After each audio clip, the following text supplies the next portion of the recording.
हाँ जी, अस्सलाम वालेकुम। तो आज हम biology class 11 chapter number 6 kingdom prokaryote को स्टार्ट करने जा रहे हैं। आज हम इसके इंट्रोडक्शन के बारे में पढ़ेंगे। तो सबसे पहले मैं आपको बताता चलूँ कि किंगडम प्रोकैरियोट को हम किंगडम मोनेरा भी कहते हैं, जैसे कि पहली लाइन में लिखा हुआ है। इसके अलावा प्रोकैरियोट्स या मोनेरा जो होते हैं ऑर्गेनिजम्स, ये वो ऑर्गेनिजम्स होते हैं जिनके पास न्यूक्लियस प्रेजेंट नहीं होता। एग्जाम्पल में आपके पास आर्चियोबैक्टीरिया आएगा, जो कि एंशियंट बैक्टीरिया भी आप उसको कह सकते हैं। ये एक एमसीक्यूज है कि एंशियंट बैक्टीरिया कौन सा था, तो आपको ऑप्शंस में ये जहाँ पे मिलेगा आपने इसको टिक कर देना है। अच्छा, जबकि यूकैरियोट्स वो ऑर्गेनिजम्स होते हैं जिनके पास न्यूक्लियस प्रेजेंट होता है। तो इस चैप्टर में हमने प्रोकैरियोट्स को डिस्कस करना है, ठीक है। सबसे पहले हम जानते हैं कि माइक्रोबायोलॉजी क्या होती है। तो एक ऐसी ब्रांच है बायोलॉजी की जिसके अंदर हम माइक्रो ऑर्गेनिजम्स को स्टडी करते हैं। अब माइक्रोबायोलॉजिस्ट क्या होता है? ये एक ऐसा साइंटिस्ट होता है जो कि माइक्रो बायोलॉजी को स्टडी करता है, यानी कि माइक्रो ऑर्गेनिजम्स को स्टडी करता है। डिस्कवरी ऑफ बैक्टीरिया की बात करें तो डिस्कवरी ऑफ द बैक्टीरिया जो है ना, ये लिंक्ड है माइक्रोस्कोप की इन्वेंशन से, ठीक है। क्योंकि बैक्टीरिया को पता है बहुत छोटे होते हैं, तो जाहिर सी बात है जब माइक्रोस्कोप ईजाद हुई तो फिर ही ऑब्जर्व किया हमने इसको। सबसे पहले था लेवन हुक। इसने ऑब्जर्व किया था बैक्टीरिया को बारिश के पानी में, और इसने उसकी ड्राइंग्स भी बनाई थी बैक्टीरिया की और प्रोटोजोआ की, ठीक है।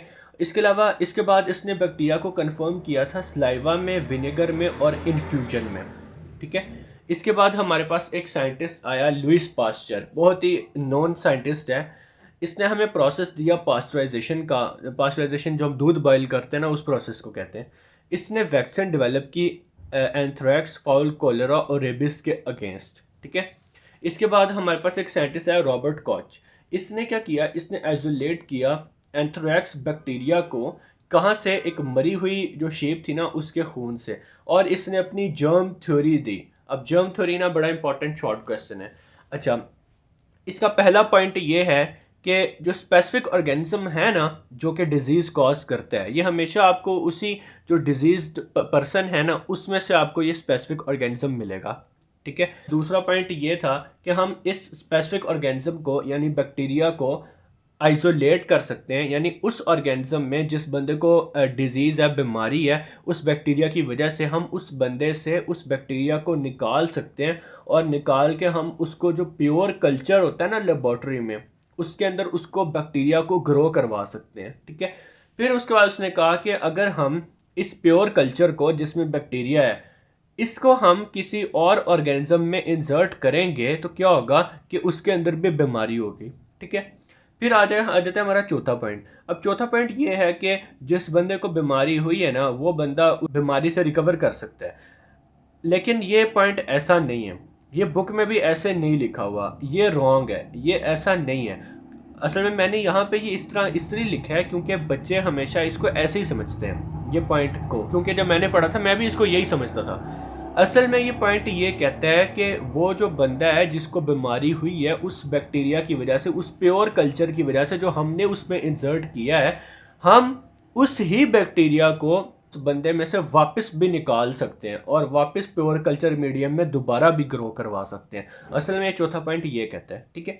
इसके बाद हमारा टॉपिक आ जाता है साइज ऑफ बैक्टीरिया। तो इसकी जो नॉर्मल रेंज होती है ना साइज की, ये होती है 0.1 से 600 माइक्रोमीटर। और जो स्मॉलेस्ट बैक्टीरिया है वो माइकोप्लाज्मा है, जिसकी साइज़ जो है वो 100 से 200 नैनोमीटर है। लार्जेस्ट बैक्टीरिया एस्चुरेशिया कोलाई है। लार्जेस्ट वायरस जो होता है वो पॉक्स वायरस है। Important MCQs.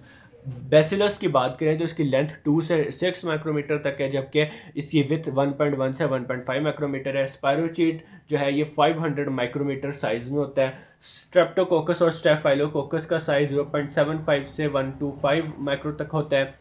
एसेंथ्रस फिशेस की बात करें तो इसका भी साइज 600 से 80 माइक्रोमीटर तक होता है। ये जो होता है ना बैक्टीरिया, ये प्रेजेंट होता है सर्जन फिश की इंटेस्टाइन में। तो हमारा इंट्रोडक्शन और साइज का टॉपिक खत्म होता है। उम्मीद है कि आप लोगों को समझ आ गई हो कि अब नेक्स्ट लेक्चर में आपसे मुलाकात होगी। अल्लाह हाफिज़।